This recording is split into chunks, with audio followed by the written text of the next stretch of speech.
Hello,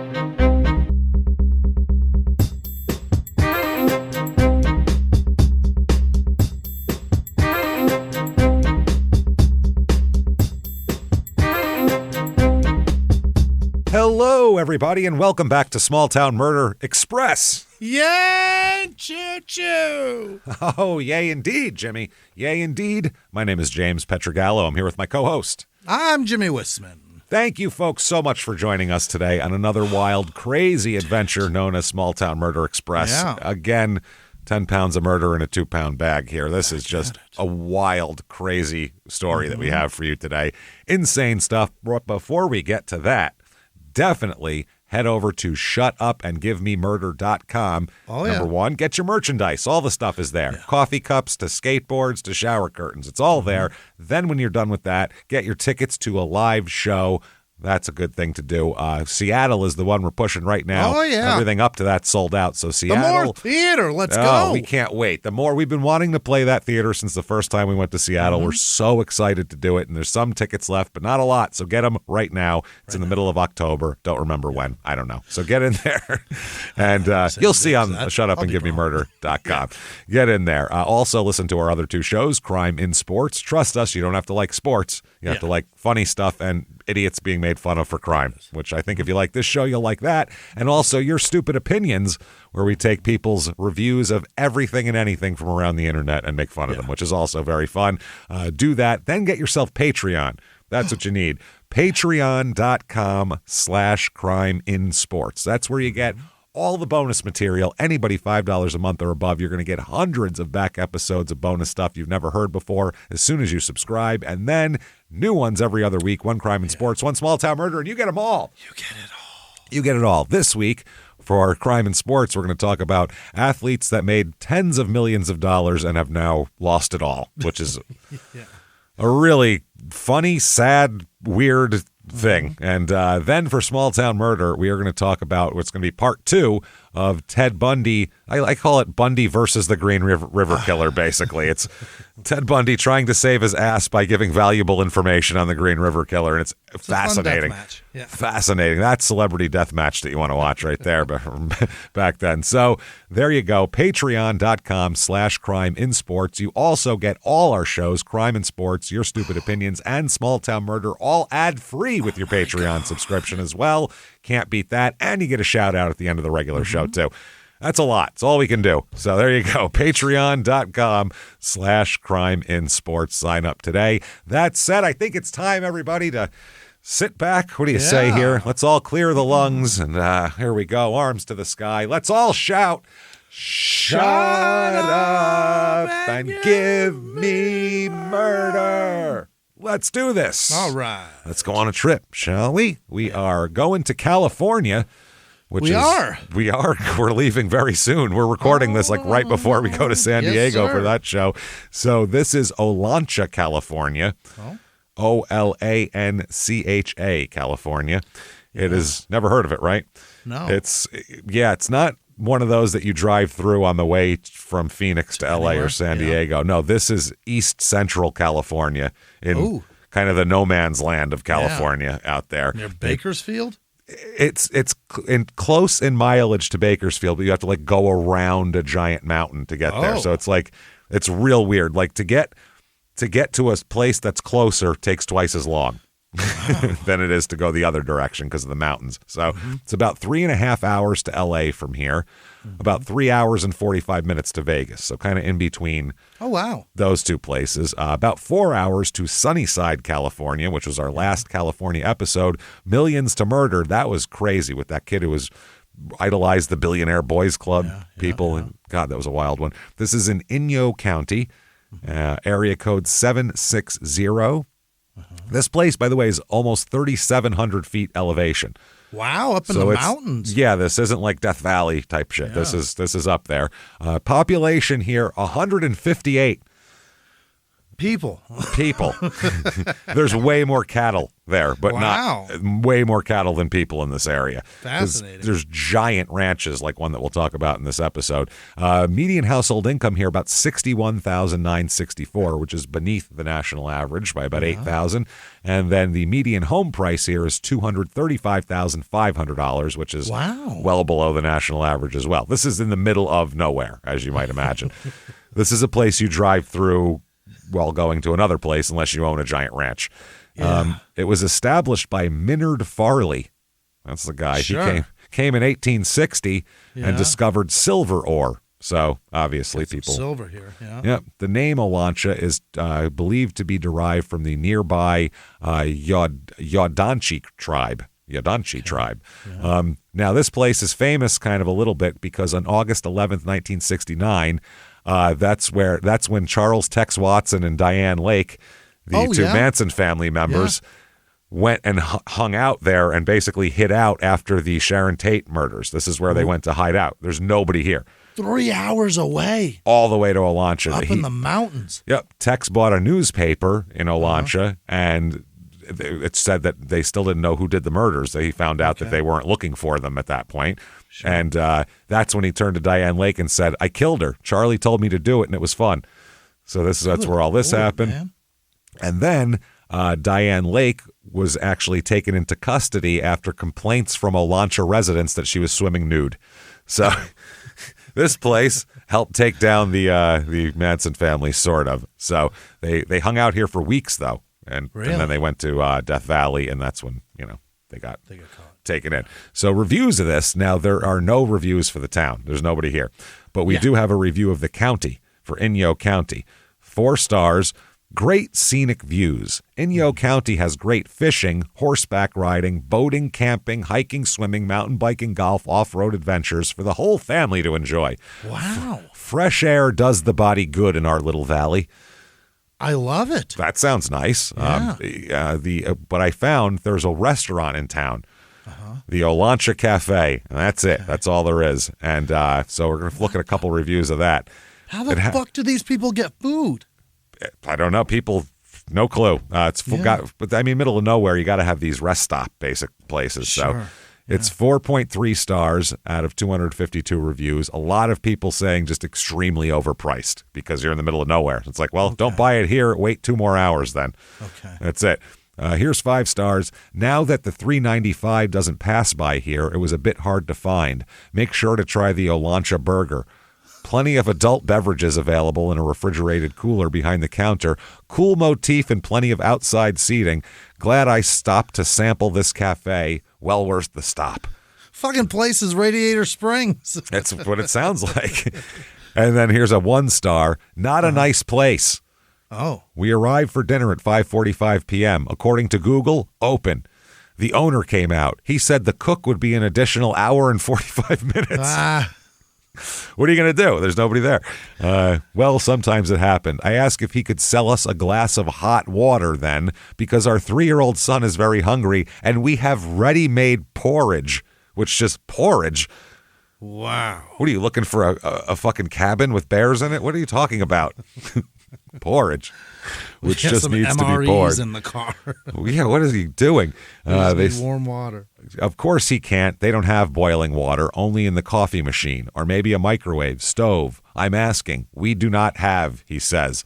Thank you for such treatment. A hungry child and no update on Google. I will definitely not be back. Be a better parent. Don't Jesus go back Christ. then. Yeah. Bring Prepare some Uncrustables, you how fucking about idiot. Bring a goddamn sandwich with you. Yeah. How's that? They have just a packet of porridge ready to give this kid like he's a 19th century Tiny Tim over here.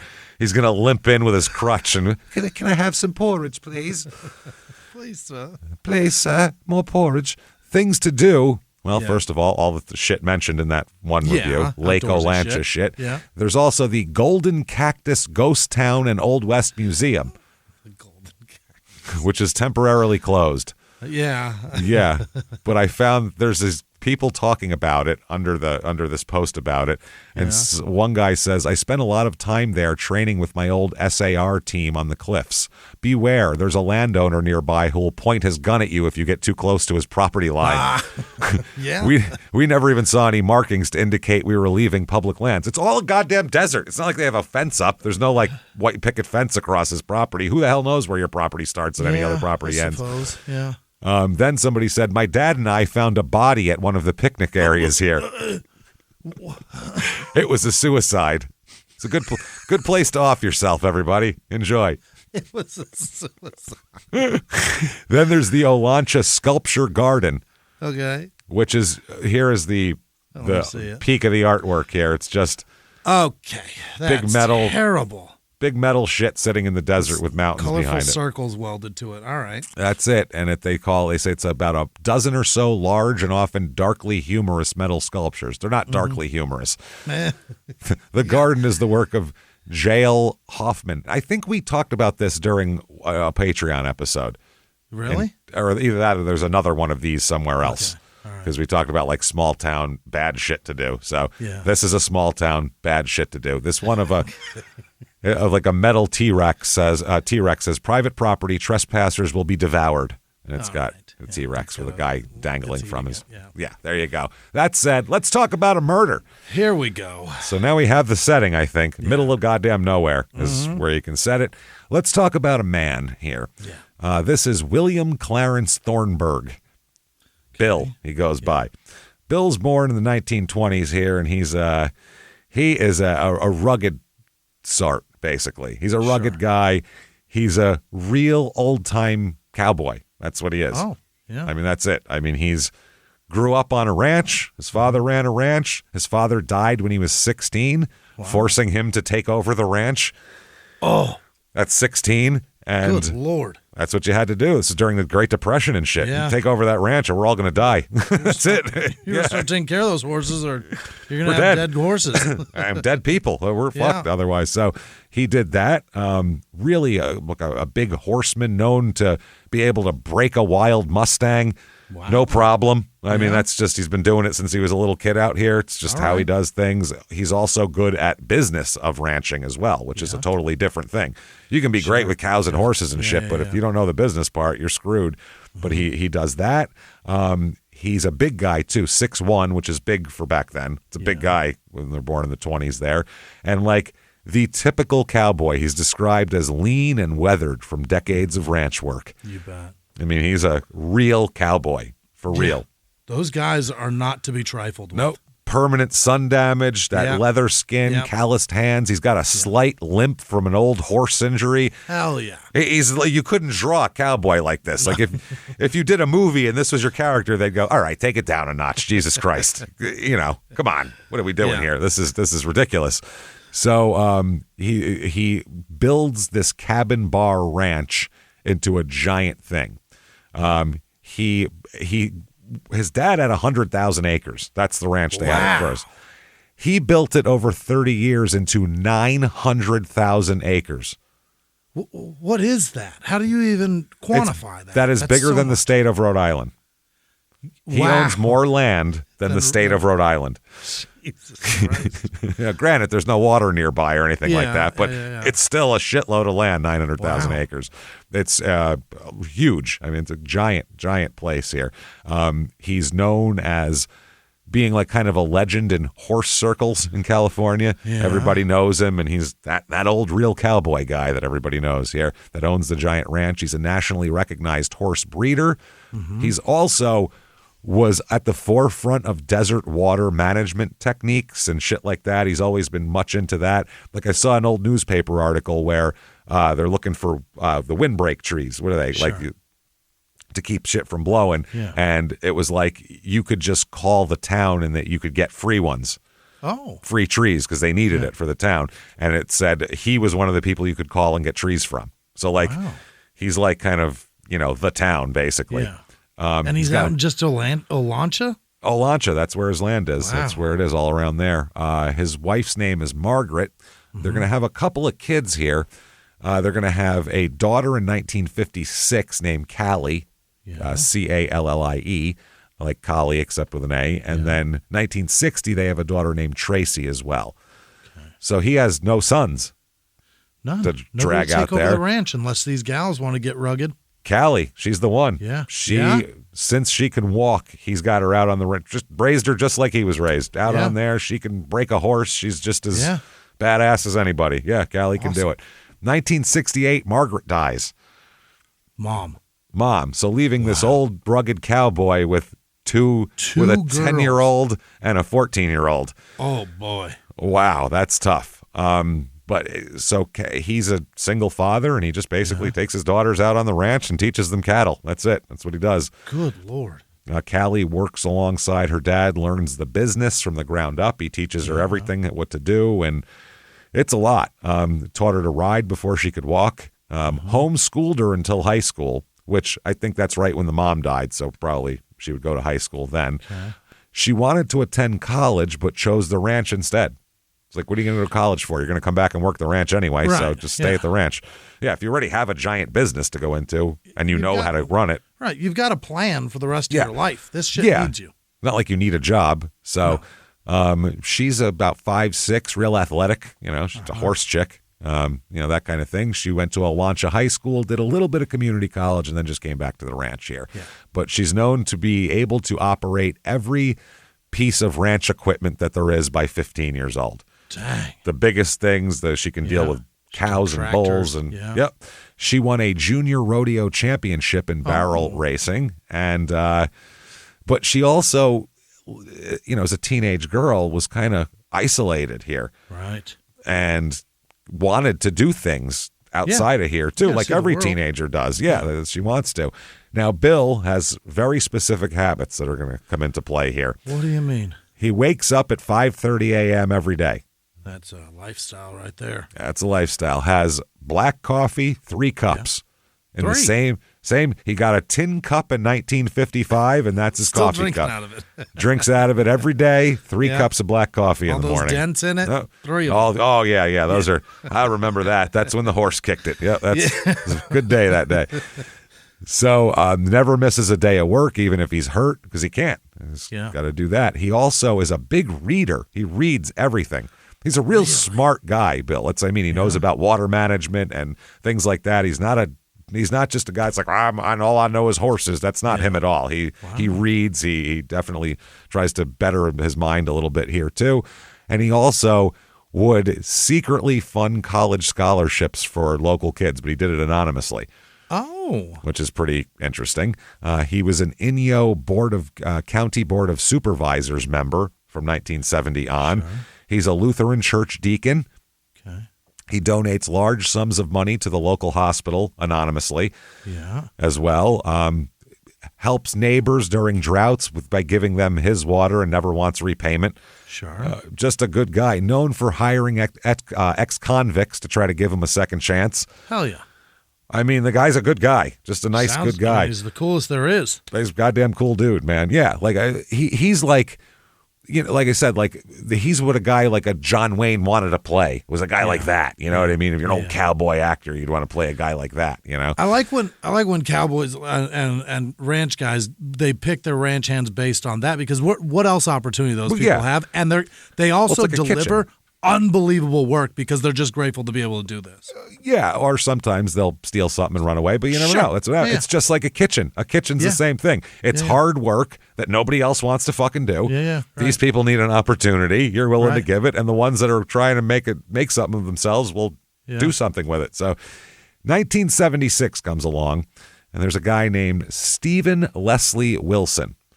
Okay. He goes by Steve Wilson. He's about 30 years old, and he rolls into Olancha.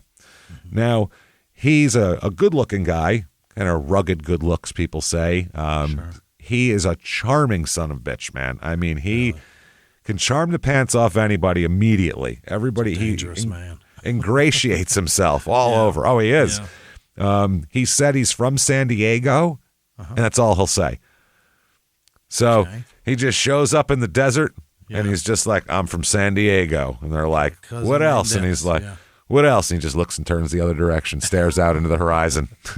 It's that way. Just don't answer anything. Yep. Yeah. So, and nobody questioned it. It's a small town, but they're mainly like kind of mind your own business then. Yeah. What you see is what you get. If this guy seems like a nice guy right now, great. If he turns out to be a piece of shit, great. But what do we know? Yeah. So the thing is, he's so charming that nobody cares. He's a blonde-haired guy described as having a round baby face, short but extremely powerful and extraordinarily strong. He's a weightlifter. Oh. So he's a short, stocky guy. Yeah. Also, a guy who can kind of get a job and work anywhere because he's a jack of all trades. He's a licensed pilot. He's a certified electrician. He can weld. Yeah. He can fix engines. He frames houses. He's a great guy to have on the ranch. That's what I mean. He's also was in the military. He was in the Air Force for a while, and everybody says he has some military police training as well. Oh. He's a real organized kind of cat.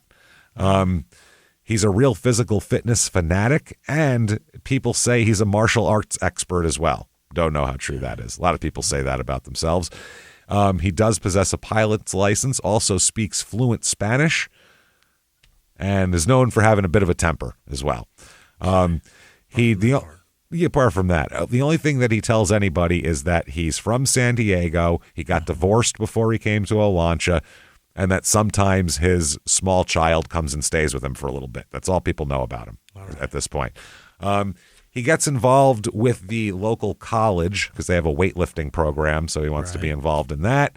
And everybody says nice guy, helps you with stuff around the yard there. Nice to the ladies, they all like him too, and just a short temper. Charming guy here. He gets a job making industrial talc, which sounds horrifying. What's industrial talc? I don't. Something for all that who shit knows. seems industrial. It seems like not shit you want to breathe in constantly. Probably something that really sucks moisture out of your skin. No shit. Yeah, this is. I guess the Owens Valley was known for talc at the time. So he gets a job managing the Olancha mill, which produces industrial talc. Yeah. A guy that works with him, Terry McRoberts, who worked under him, Steve was his boss, said that his boss was real easy to get along with. He said he also liked to demonstrate his strength by picking up fellow workers with one hand. Yeah. I don't know if that's like in the crotch, like Always Sunny when he picked D up like that or what. I don't know how he's... the nape of your neck. I'm not sure how he did it, like a cat. If he picks you up by the scruff, I'm not sure. So he's very likable, and one guy close to him said he can make you think he's the nicest guy in the world. Yeah. And Steve starts picking up odd jobs at the ranch, at the Cabin Bar Ranch under Bill. And he meets Callie there, who's 22 at the time, or 20-ish at the time, and she is, looking for someone to talk to, really. I mean, that's it. So immediately they start kind of talking to each other and getting close to each other. Say his age again? 30. Yeah. 30 and 20. That's fine. That's fine. He took an immediate interest in Callie, though. He was all about her. They get together, and they're boyfriend and girlfriend, and Steve's a gentleman. Bill gives his blessing. Yeah. Says if you want to be with this guy, that's fine. You guys get married and do whatever you want to do. So they're together for about 9 months. When in 1978, she's 22, he's about 32. They head to Reno, a 5-hour drive to get married. Wow. They took a longer way to Reno when you could have gone to Vegas for Vegas cheaper. Is 3 hours away. For there. Yeah. That's weird. Now, on the ride to Reno, Callie started to have some second thoughts, she said. Mm-hmm. She was hoping that they'd, something would happen and they wouldn't get there. She didn't want to do it. But she said her father approved of the marriage, and, it's everybody was approving. And so, it's like, well, it's kind of hard to back out now. Sure. So she just got married. Now, at this time, too, Bill does very well for himself. This is, in 1979, he was making an annual revenue of between $2 and $3 million. A year? A year in 1979. How in the fuck? Massive. That's like $15 million now. He must be renting some of that land for agriculture. There's probably animals, all kinds of things crops. he's doing. Yeah. He's got, it's 900,000 acres for fuck's sake. I mean, he's got things going. So 2 months later, after this whirlwind Reno marriage here, Steve and Callie break up. Uh-oh. She takes off and heads back to the ranch and doesn't want anything to do with him anymore. Okay. Now, she says behind closed doors, he turned into a different man. Just a different cat. She said this was physical violence began on the wedding night. Oh, my. On the wedding night. Puts a ring on her finger and then gives her her a ring around her eye, too. One of those what for the you. Hell? Isolated her from friends and family. Wanted financial control of all her shit. Meanwhile, she had all of this financial slave too. All this inheritance stuff coming. He would threaten violence against her horses because he knew she cared about them. Yeah. He would wake her up in the middle of the night to deprive her of sleep just to do it. Weird shit. And then there's a rumor. No one knows if this is true, but there's a rumor that he killed her dog as well. Okay. Yeah. Okay. Now. 8 weeks of marriage, she's had enough. That's fast, yeah. That's real fast. Because Callie's a sane person whose dad didn't fucking abuse her. So she's not putting up with that for very long. You know what I mean? She's no part of that shit. It's not going to happen. So makes sense. So she heads back to her father's ranch. And at this point, after Bill, think about this old cowboy. He didn't want to hear anybody roughing his daughter up, any of that shit. Oh, you better watch yourself. Steve is no longer welcome at the ranch, put it that way. Yeah. No longer. He is persona non grata. And that is when he started calling constantly, Steve. Started really bothering. Here are some of the quoted threats that he made. One is, quote, "I will hurt you worse than you've ever been hurt before. Yeah. I'll take everything you love away from you. You will pay." This is my favorite. "You will learn to love me." Huh? Really? Okay. You'll see this is my affection. You'll learn. Then he clarifies it in another one that makes more sense. "You will learn that loving me is easier than being away from me." That's more like it. You'll learn that if you just love me, it's easier than me harassing you constantly. Yeah, that torture is so much easier than this torture. Jesus. So this goes on for about 3 weeks after the breakup. Really? He's not allowed. He's calling her constantly, making nasty threats. Then one day, about 3 weeks after the breakup, he shows up at the ranch. Oh, boy. And it's on now because he's showing up saying, "I love you. I want her back." Bill comes out and says, "The fuck out of here. Go. You're not welcome on my property. Yeah. She doesn't want you, and I'm not going to let you be here. Get off of Rhode Island, California." That's get off of it. He said, "My daughter doesn't love you anymore, and she doesn't want you." So Steve grabs a crowbar and doesn't attack Bill, attacks Bill's truck, just starts destroying it in front of him. You don't fuck with a Cowboy's just truck. Smashing in his windows, denting it, just completely going like crazy, where they were like, "What the fuck is wrong with this guy?" Yeah. So Bill went and grabbed his gun. Attaboy. Well, I mean, if he's doing that to the truck, you don't know if you're next. Yeah, right. So he happens said, when you fuck a stranger in the ass, James. Come on, that's crawfish. Now he gets the gun. He comes back. Callie stops him though. Really? From shooting Steve. Yeah. She says it's not worth it. It's not worth it. And if you hurt him, because she was thinking if you shoot him and you don't kill him, then he's going to come back for revenge, and you're going to escalate the whole thing by shooting him essentially. Or you could just kill him. But I mean, it's your ranch. You could say anything happened. A lot of cowboys too. 900,000 land. To say 900,000 acres, you probably could just put him out there somewhere and no one will ever find him. That's going to be hard for the sheriff to search that much room. Here's what ladies I wouldn't fuck with. Ones with fathers with tons of guns and 900,000 acres of land to put me on. That's a guy to avoid. Put it that way. 900,000 acres of private land. Yeah. Imagine he's somewhere in Rhode Island. Find him. That'd be a big task. Walking Rhode Island with a ground probe is not going to be easy to do. Nope. Especially out in that desert. Dogs aren't going to like it. So May 29th, 1979, the divorce is set to be final this day. So this marriage did not last long at all. Over already. Oh, yep. So at 6 a.m., Bill leaves the ranch house like he always does. He, has a couple cups of coffee in the house, leaves with his last cup of coffee, heading out. So that's what he does. Same thing he always does for 40, 50 years. Yeah. Callie arrived at the ranch at 6:15. Her dad was always punctual, and he was supposed to be waiting for her, but he wasn't there. So she waited 15 minutes, and then she couldn't find him. He didn't show up at the part of the ranch they were supposed to meet. So she walked out to the water lines where her father usually started his morning rounds, checking all the water lines, making sure they're good. She found his truck out there. Good sign. Yeah. There he is. Driver's door is open. His morning coffee's on the dashboard with steam still coming out of it. Yeah. So, I mean, it's he's just been here a second ago, so she figures he'll come right back. She waits at the truck for him. He never shows back up. He never comes back. Ever. He never shows back up. Wow. She waits there for hours. He never comes. Yeah. She searches around, talks to all the employees. Nobody's talked to him. Nobody's seen him. He just disappeared. Like aliens beamed him up from his truck in the middle of the ranch. It's insane. Wow. At the same time, nobody can find Steve Wilson either. Yeah.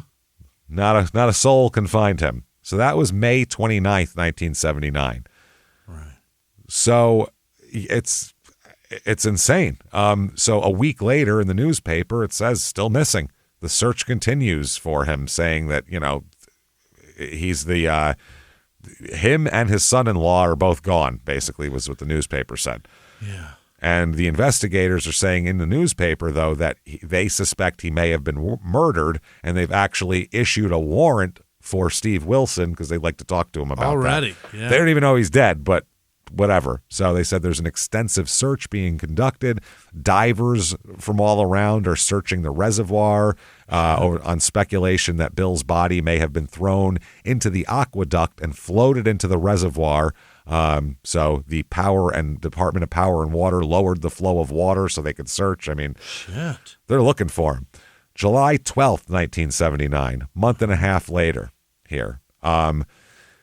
They issue an official warrant for Steve here. Yeah. It's been issued by the Inyo Justice Court for his arrest, and his bail was increased from $50,000 on the original warrant just to hang out with him for a minute to $250,000. Shit, 5 times. That's it. Now, they have discovered one thing about where Steve might be. One clue is they found his pickup truck in the San Diego area. Okay. So they found his truck. That's it, though, but they don't find him. 7 months pass. What? From the time Bill disappeared. We're talking Christmas 1979 comes along. Callie's running the ranch now. She's running the ranch. She had no idea where Dad is. Dad's gone. Steve's gone. No sign of anything from either of them. Oh, boy. Did they have a duel and both lose? Right. I mean, what happened? Murder, suicide? What's going on? So, Christmas Eve 1979, a teenager riding a dirt bike, might have been just got it for Christmas or something. He's tearing ass through the desert. He's in the Sand Canyon area, and he sees something sticking out of the sand there. Oh, shit. It's about 45 miles south of the ranch house, this is. What he found was human skeletal remains. Bones. Now, he's a teenager. You know how your parents don't believe you a lot when you're a teenager? They think you're lying? No, he didn't. He said, my parents aren't going to believe me that I found a body out here. There's no way I'm going to get Dad to walk out here with me. So he picked up the skull and brought it back with him. How about a finger? How about a finger?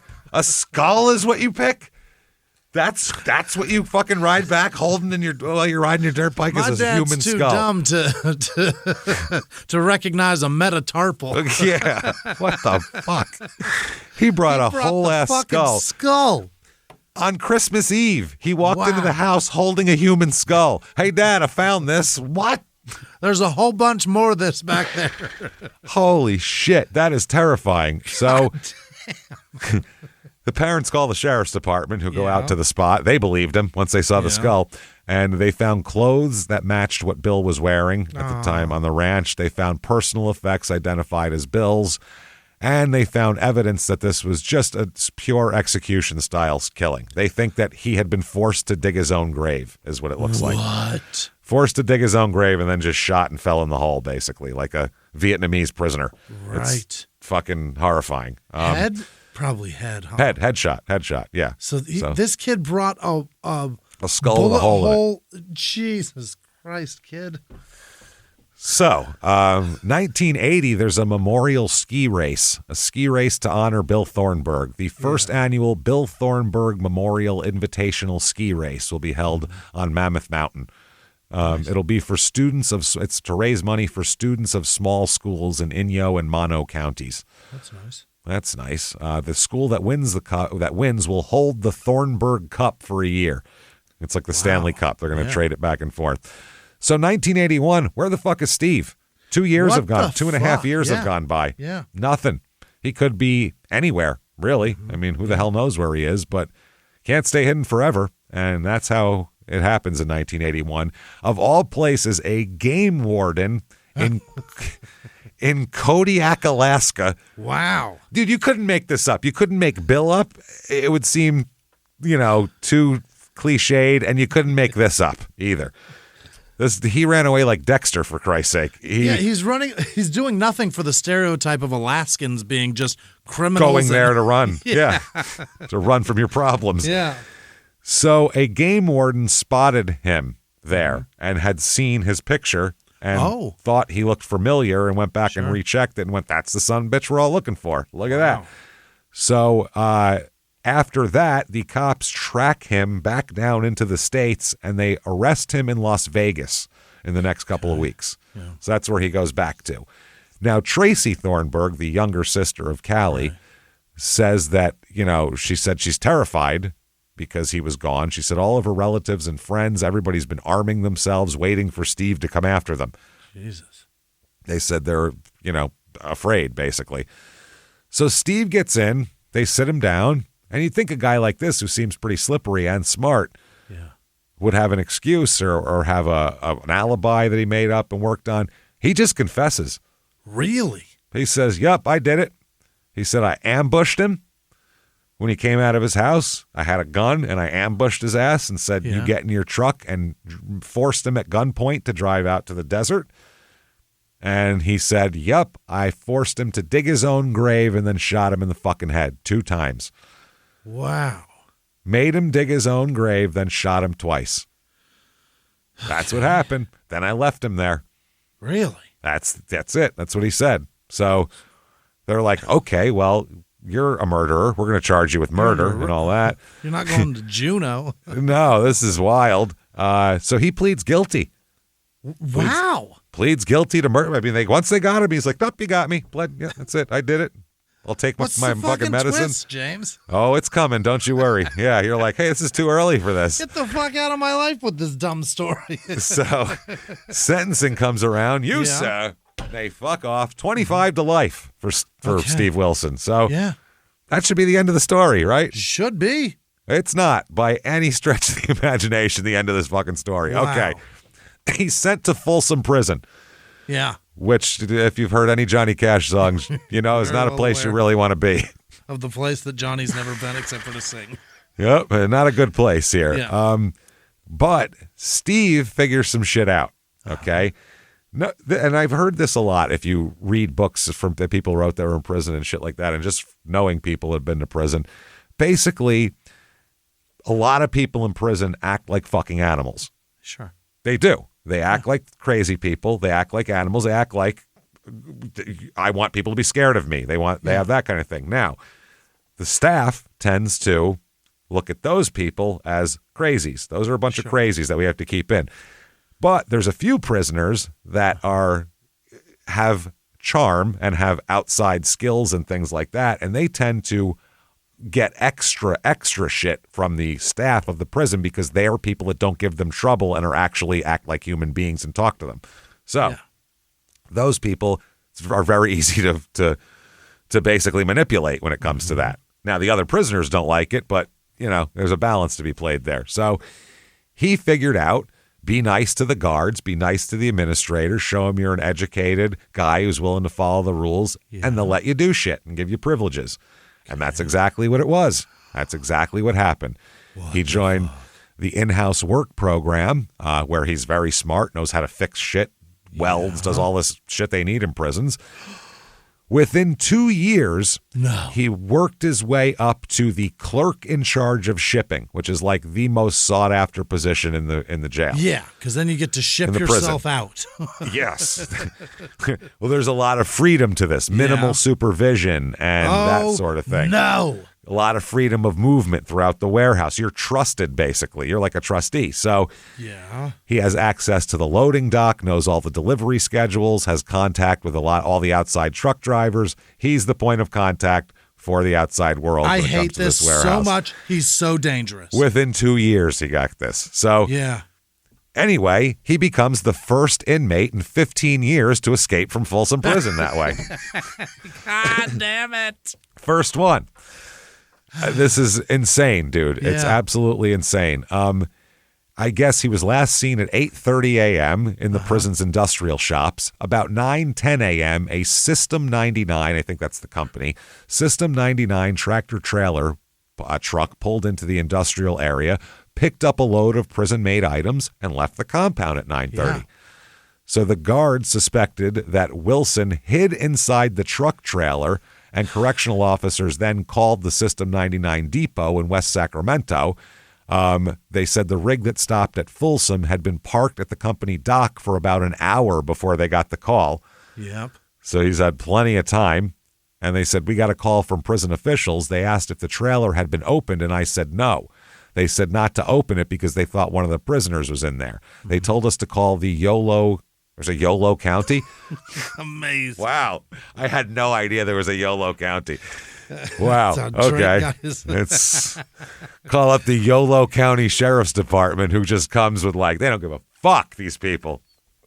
You only live once, James. God damn it. That's it.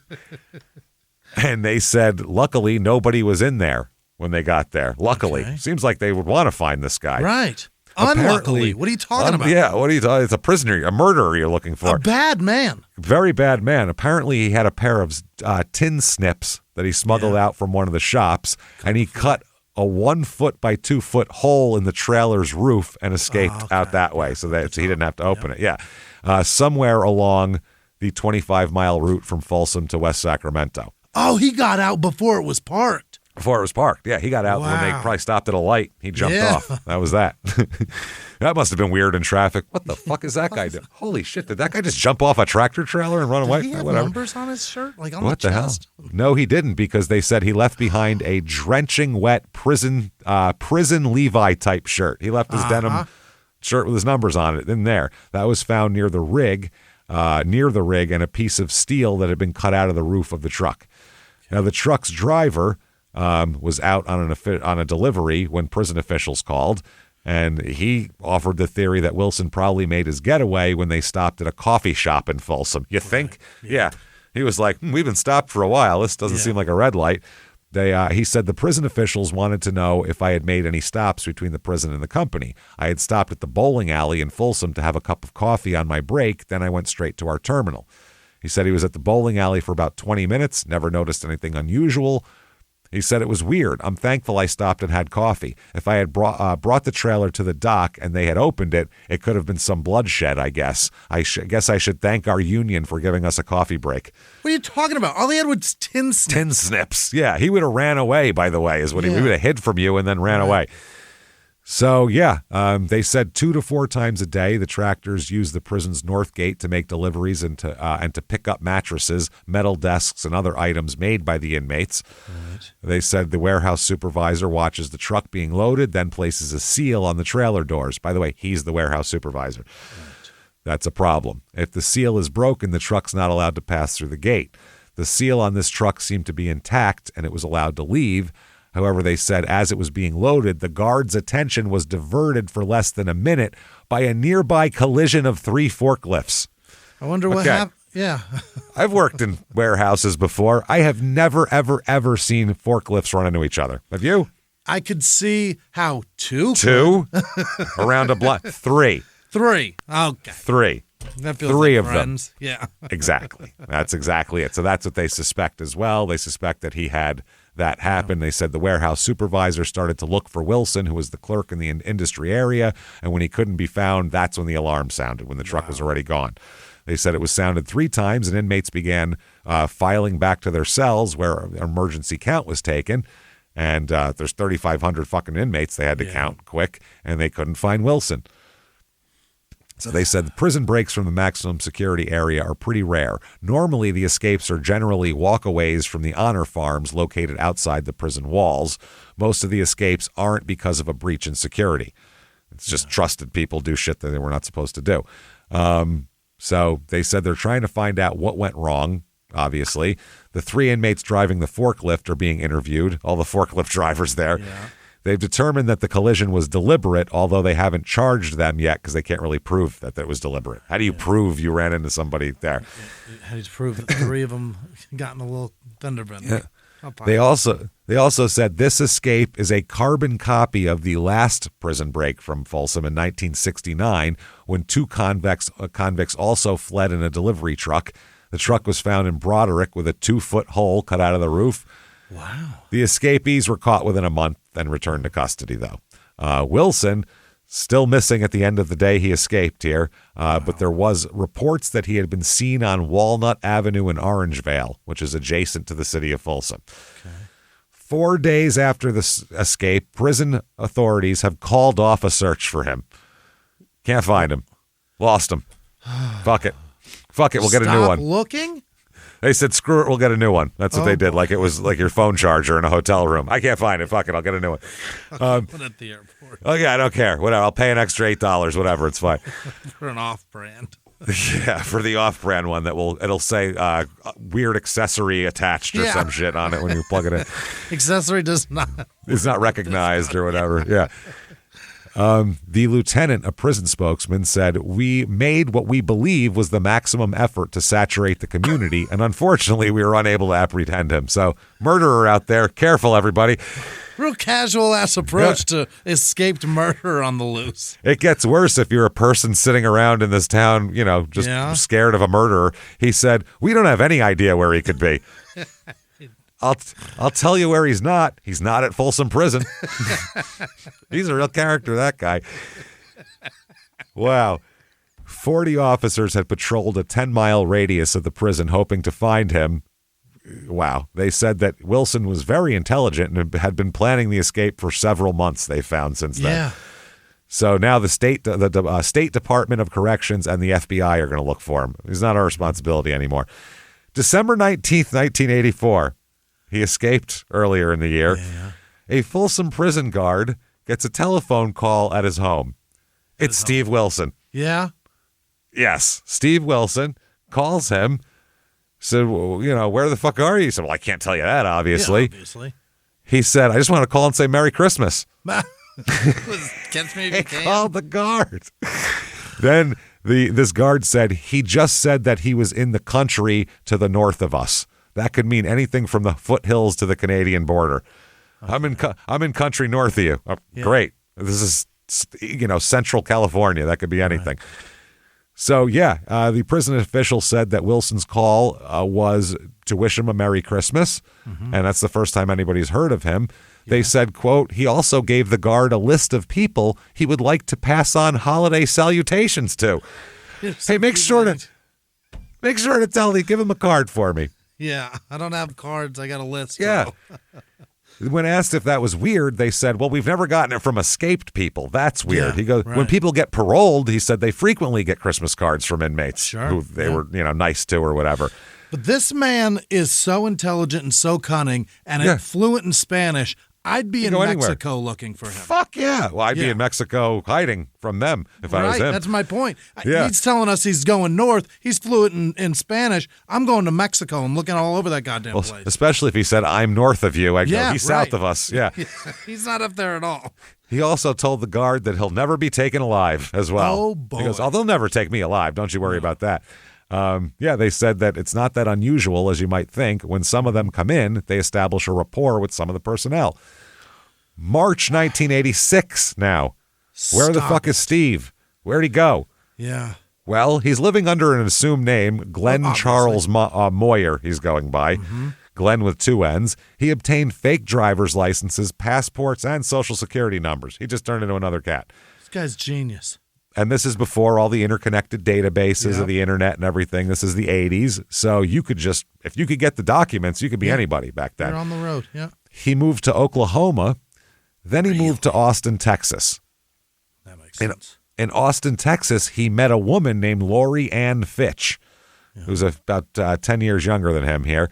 Okay. She was a widow with a young son. Her husband had just died of cancer or some shit at a young age, in his 20s. She didn't know who the hell he was. Yeah. She's a dental hygienist who's 23, a 23-year-old widowed dental hygienist with an infant son.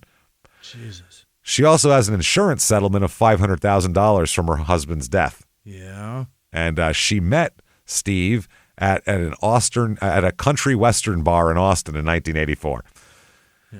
In March of 86, the whole family moved to a place near Orlando, then to a subdivision about 5 miles east of St. Cloud, Florida. Wow.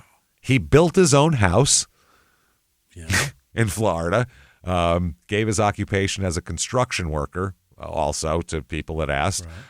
He knew how to do plumbing, roofing, framing, house painting, carpentry. Doing it all. He did literally built the entire house by himself. Wow. With his wife helping too, like the two of them together. He did most of the work himself. He's the perfect neighbor. Also, Oliver, they love him. Now, at the same time, the FBI is still looking for him. They have not forgotten about him. Right. He is being profiled, actually, by the FBI. And they say they're looking at several key personality traits. And during this profile, they said extreme narcissism. Crazy narcissism. Christmas calls to the guards and everything else. He's got a lot of technical skills as well. Successful long-term planning and ability to obtain false identity. So he's got to be very smart. Yeah. Superficial charm. Neighbors will love him. Police officials will trust him. He'll be able to attract romantic partners. No empathy. Forcing a victim to dig his own grave and traumatizing everybody is not good. And also the need for control about all the threats to Callie. That's obviously when he loses control of somebody, that's when he spins out. So psychological profile, they say his IQ is estimated at over 130 based on problem-solving abilities. Yeah. Narcissistic personality disorder with antisocial features, obsessive-compulsive tendencies regarding planning, pathological need for control, inability to accept rejection, superficial charm masking deep rage. Yes. So, they also, the guy, Dr. James Gilligan, studies prison escapees and identified a particular mindset in the successful ones. What is that? They don't see prison as a punishment. They see it as a puzzle you have to solve of how to get out of here. It's not I'm in here for a while. How do I make my way? It's okay. Now, how do I get out of here? That's all they're thinking about from the second they get there. Wow. They said every wall, every guard, every routine, they're clocking it, trying to figure out how to get around it. Dangerous man. They said he spent 2 years doing this, basically.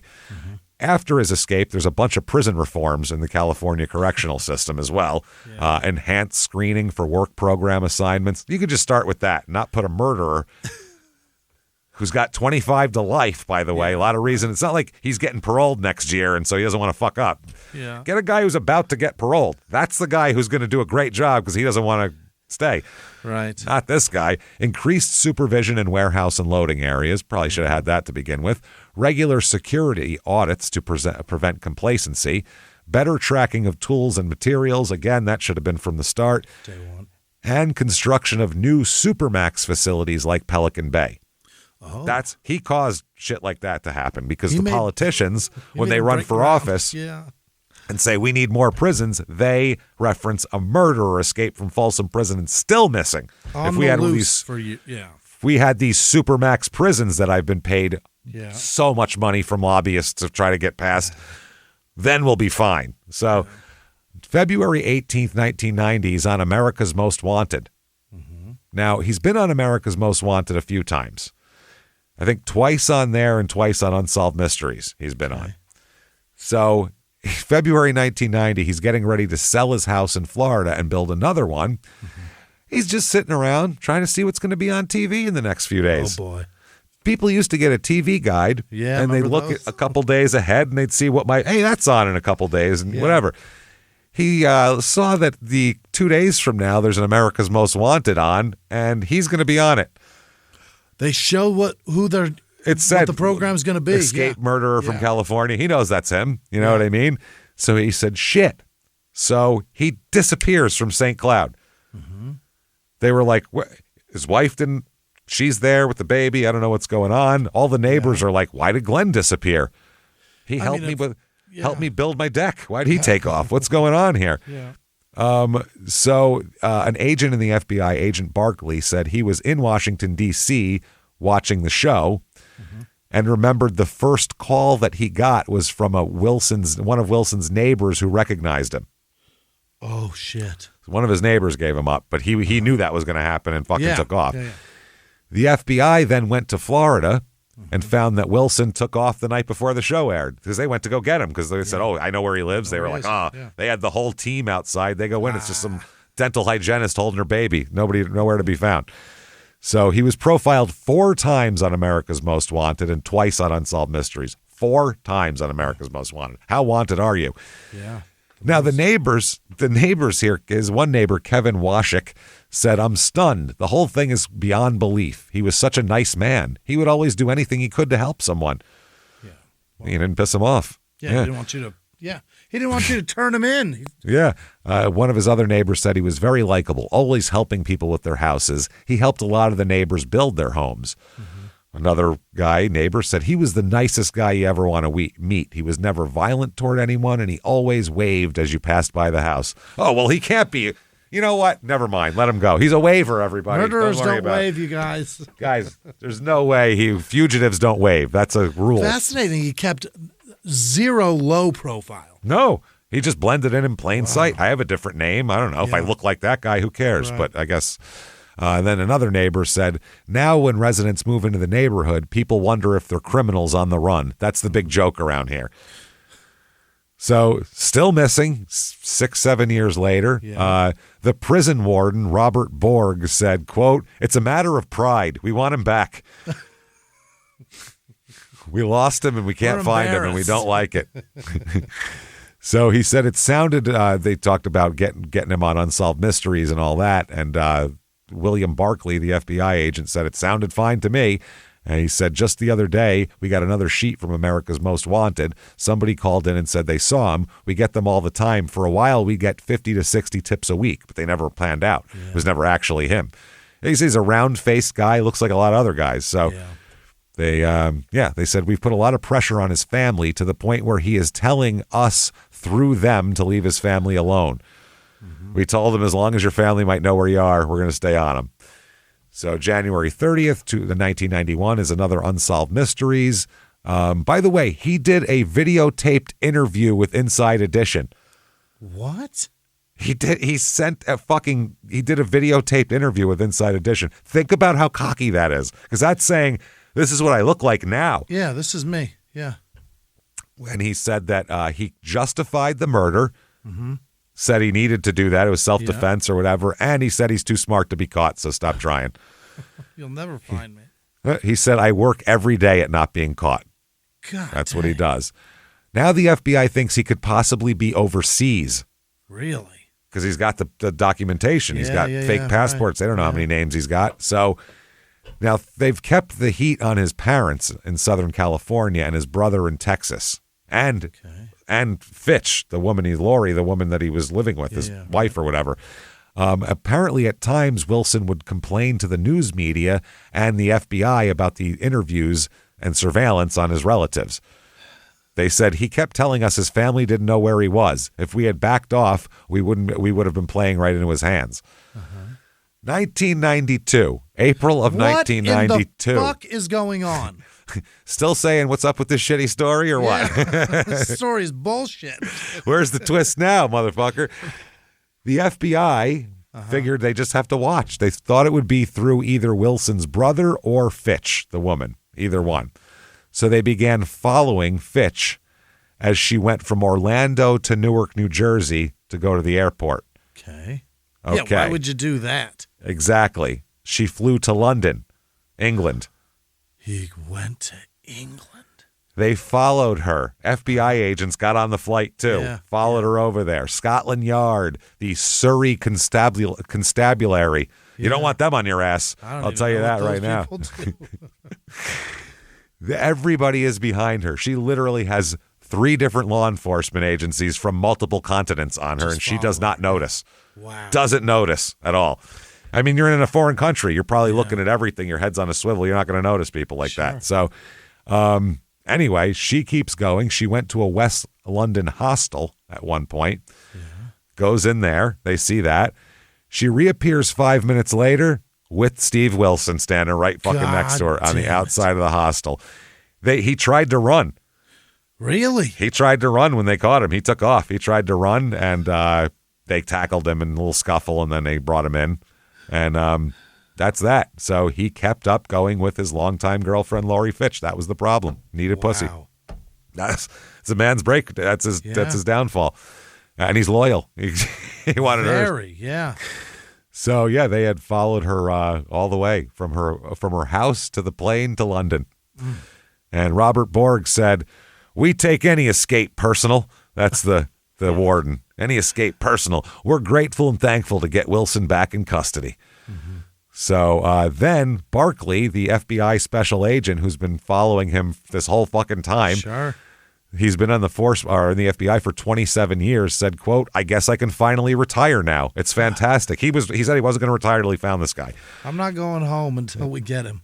He said it's been almost 8 years since he got out. I never doubted that we would catch him. Wow. Another guy, FBI agent, Joe Judge is his name that was on him. Joe Judge, known as the Hunter. Yeah. He worked the case from 90 to 92. He also had worked the Oklahoma City Bomber Associates and a bunch of drug cartels. That's his main bag. He said about Wilson, "This guy by far is one of the most difficult fugitives we've ever apprehended. He wasn't just running, he was performing." Yeah.